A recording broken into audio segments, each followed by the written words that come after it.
Hello folks. Well, another day looking out through the rainy windows at the camper van sitting in the driveway, going nowhere and doing nothing. So that can only mean one thing, can't it? Travel back in time, a little bit of vicarious travel, a little bit of vicarious sunshine, back to what we were doing this day 2 years ago on our big trip through Europe in the camper van.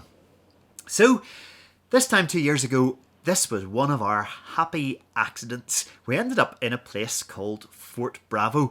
Now this happened because we were looking for a cheapo place to park for the night, and there is actually an app called Park for Night, which is full of suggestions of places where camper vans and motorhomes can park overnight.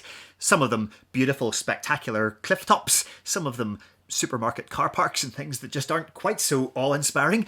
So this one, according to the app, was the car park of a movie set. We had never done that before, but we found out from the app that the old spaghetti westerns were actually filmed in Spain, in what is Europe's only bona fide certified desert in the whole area north of the Sierra Nevada, just inland from all the resorts on the south coast of Spain. And as well as using the natural, spectacular desert scenery, the makers of the spaghetti westerns had built their own town. A proper, authentic, although papier-mâché, Old West frontier town, complete with a chapel and dusty streets and a saloon bar with swing doors. Everything that instantly springs to mind as soon as you think of a Wild West town. So apparently the whole town is still used for filming even to this day. It was built for the spaghetti westerns back in the 1960s, but all sorts of TV productions and movies ever since have still been using it, including for the ultimate stamp of quality. It's been used for a Wild West episode of Doctor Who. And so that means they've just kept Fort Bravo as a little microcosm of the Old West. There's nothing modern, there's no point when you turn a corner and suddenly find a modern apartment block. It's all just completely authentic frontier town. Now obviously, if anything is being filmed in Fort Bravo, it's completely out of bounds and closed to the public.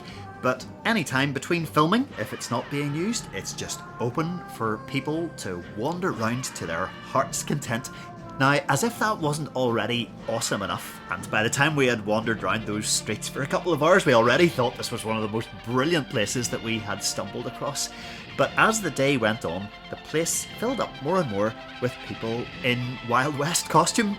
We had cowboys, we had sheriffs, we had can-can dancers, you name it, any character from an old western movie, they were there. And it turns out there's a whole team of people who look after the horses, take care of the bar, run the stables. They keep the whole infrastructure of the town alive, and that means they're there and they're available as extras anytime that the movies are shooting in the town. But when there isn't a production in town, they just still keep the Wild West theme going for all the visitors who are there as day trippers. And so that means as the day went on, we were able to witness a shootout in the town square. We had cowboys galloping past on horses with the dust flying everywhere. There was a can-can show in the saloon.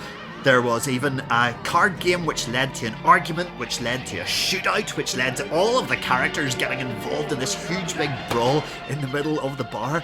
It was just incredible fun, all in Spanish, so we didn't understand a word of it, but everybody who was acting and taking part in it just seemed to be having such a good time. There was just such a friendly and funny vibe about the whole place.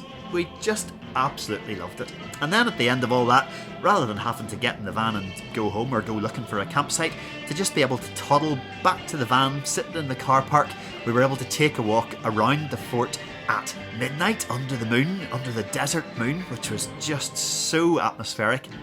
We just loved it. It was great. It was one of those unexpectedly perfect days in the middle of the whole trip. And so hopefully it's brought a little bit of sunshine and joy to one of the rainy days of 2021.